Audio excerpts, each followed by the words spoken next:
আসসালামু আলাইকুম রহমতুল্লাহি অবরকাতুহ।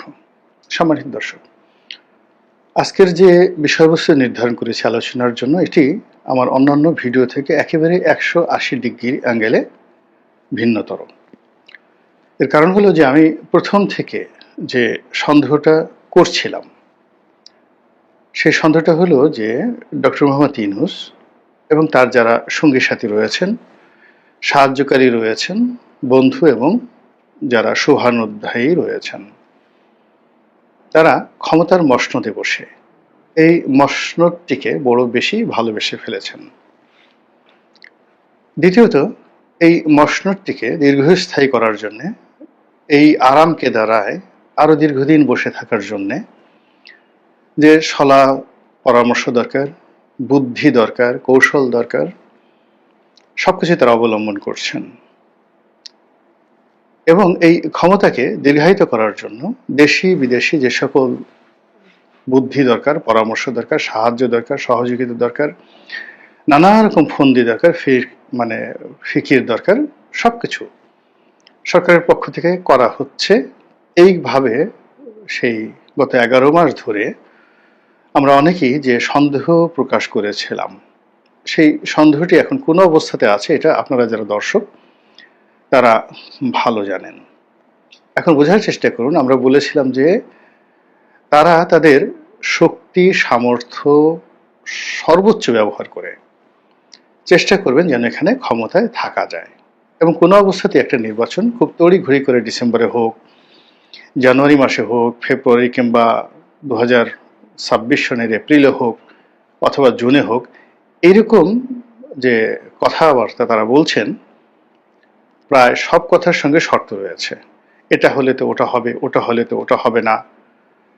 তারপরে তারা যে কথাগুলো বলছেন সে কথা আবার তাদের যারা কর্মী সমর্থক রয়েছেন, সাহায্যকারী রয়েছেন, তারা একই ভাষায় কথা বলছেন।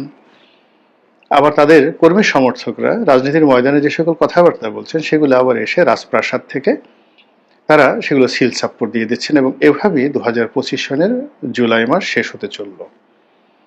এখন জুলাই মাসের যে দিনটিতে, অর্থাৎ শেষ দিনটিতে আমি ভিডিওটি করছি,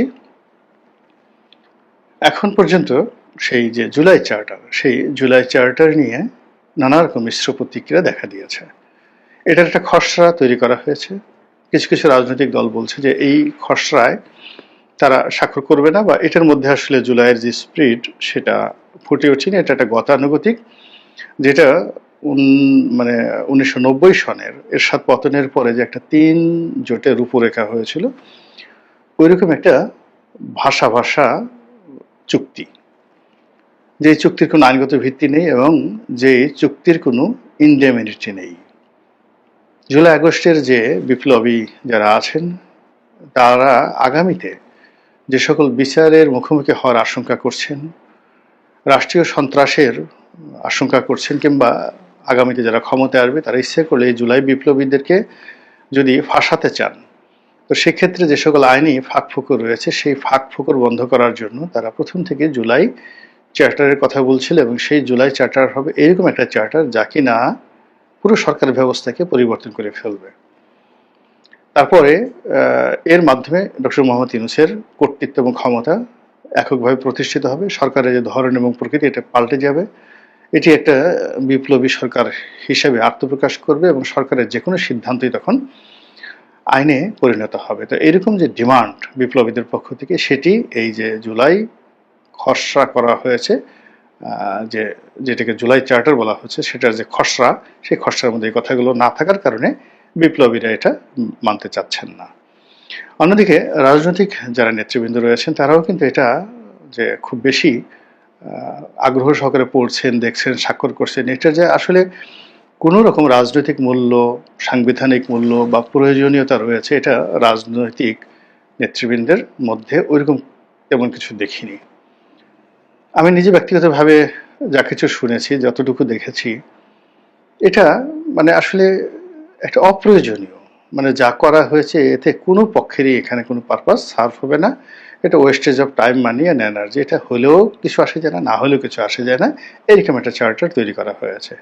বাই দ্য ওয়ে, এখানে যে কথাটা বলতে চাচ্ছি সেটা হলো যে একটি ধাপ গত 11 মাস ধরে আমরা বলে আসছি যে ডক্টর মোহাম্মদ ইউনূস এবং তার যারা সহকর্মী রয়েছেন তারা নির্বাচনকে বিলম্বিত করার জন্য, প্রলম্বিত করার জন্য, কিংবা পুরো ক্ষমতাটা তাদের কুক্ষিগত করে রাখার জন্য, অ্যাটলিস্ট 5 বছর ক্ষমতায় থাকার জন্য তারা নানা রকম ছলচাতুরি কলাকৌশল করে যাচ্ছেন।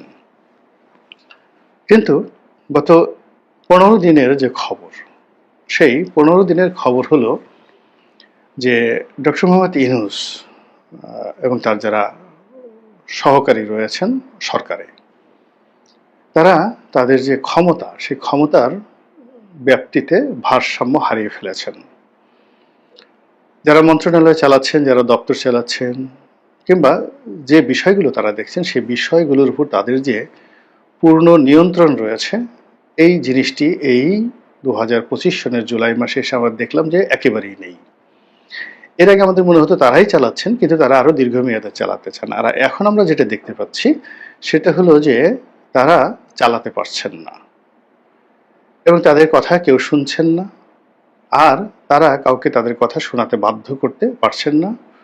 ফলে মন্ত্রণালয়ের ভেতরে বাইরে, জেলা প্রশাসন, সচিবালয়, উপজেলা প্রশাসন, এর মধ্যে যে একটা সেতু বন্ধন থাকা দরকার, এটা মারাত্মকভাবে ব্যাহত হচ্ছে। এবং সবচেয়ে আশ্চর্য ব্যাপার হলো যে কেউ কারো কথা শুনছে না, দুর্নীতি লাগামহীন হয়ে পড়েছে এবং এই দুর্নীতি একেবারে টপ টু লো, প্রশাসনের সর্বোচ্চ স্তর থেকে একেবারে সর্বনিম্ন স্তর পর্যন্ত পাগলা ঘোড়ার মতো ছুটে চলছে। চাঁদাবাজি, চুরি, ডাকাতি, রাহাজানি, ছিনতাই, সামাজিক অবক্ষয় থেকে শুরু করে আরো যা কিছু রয়েছে, কোনো কিছুতেই নিয়ন্ত্রণ নেই। সমাজের নিয়ন্ত্রণ নেই, রাষ্ট্রের নেই, সরকারের নেই। ফলে কি হলো, অনেক যারা কন্টেন্ট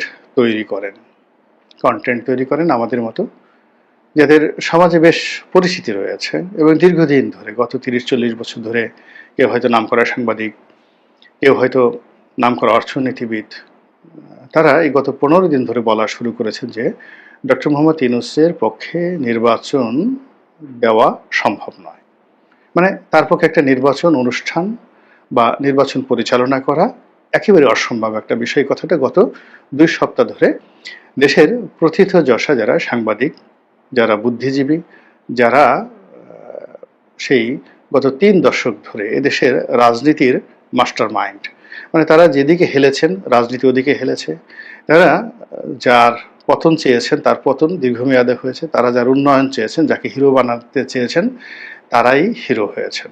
তো সেই মানুষগুলো, এই আমি যে কথাগুলো বলছি আজকে, যেটা আমি কখনো বলিনি, সেই দেখলাম যে তাদের কন্টেন্ট সেই কথাগুলো ফুটে উঠেছে। যেমন আমি 3 জন লোকের নাম বলি। একজন হলো তৃতীয় মাত্রার জিল্লুর রহমান সাহেব। আমি যে শিরোনামটি করেছি, উনি সেটাকে আরো ডাইরেক্ট হইতে একটা শিরোনাম করে ওনার যে নিজের পডকাস্ট, সেখানে তিনি সেটা বর্ণনা করেছেন যে ডক্টর মোহাম্মদ ইউনূসের পক্ষে কোনো নির্বাচন অনুষ্ঠান করা সম্ভব নয়। That's all.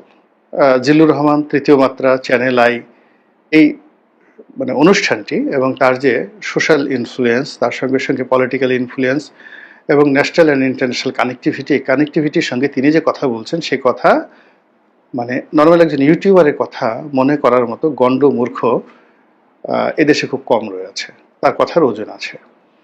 দ্বিতীয় যে ব্যক্তি, তিনি নুরুল কবির সাহেব, সাংবাদিক নুরুল কবির সাহেব। এখন সাংবাদিক নুরুল কবির সাহেবের কতগুলো কথাবার্তা, উনি সবসময় ন্যায়ের পক্ষে কথা বলেন, তারপর যেটা সত্য সত্য বলেন, সাদাকে সাদা বলেন, কালোকে কালো বলেন, এবং এই ভদ্রলোককে আমরা একজন সাহসী, একজন পয়েন্টিভ, টু দ্য পয়েন্টে কথা বলা এবং নিরপেক্ষতা বজায় রাখার সর্বোচ্চ চেষ্টা, যেটা তিনি করে আসছেন বিগত 1/11 থেকে, 2006-07 সন থেকে, এবং এটি এখন পর্যন্ত অব্যাহত রয়েছে। কেবলই মাত্র ওনাকে একবার একটু বিব্রত হতে দেখেছিলাম, সেটা হলো উনি RTVর একটি অনুষ্ঠান, সেই অনুষ্ঠানে সত্য কথা বলা শুরু করছিলেন, আর ঠিক সেই সময়টিতে বেনজির ছিলেন সেখানে আইজিপি। তো আইজিপি বেনজির সাহেব, তিনি তার স্বাভাবিকভাবে বডি ল্যাঙ্গুয়েজ ব্যবহার করে অনেকটা ধমকের সুরে, অনেকটা হুমকির সুরে এই প্রথম সেই নুরুল কবির সাহেবের সামনে বাংলাদেশে যদি কেউ বলে থাকে সেটা বেনজির বলেছিলেন, তাকে যেভাবে তিনি কথা বলেছিলেন ওটা খুব দৃষ্টিকটু ছিল, এবং নুরুল কবির সাহেব আত্মমর্যাদা এবং সম্মান বাঁচানোর জন্য একটু চুপ হয়ে গিয়েছিলেন। এর কারণ হলো তখন খুন, গুম, মিথ্যা মামলা, ভুয়া মামলা এত বেশি চলছিল যে যেকোনো মানুষকে ভ্যানিশ করে দিলে এই সমাজে একটা উফ শব্দ করার মতো কোনো লোক ছিল না। ফলে ওই দিন ওই একটি অনুষ্ঠানে আমি জনাব নুরুল কবিরকে দেখেছি যে তিনি আর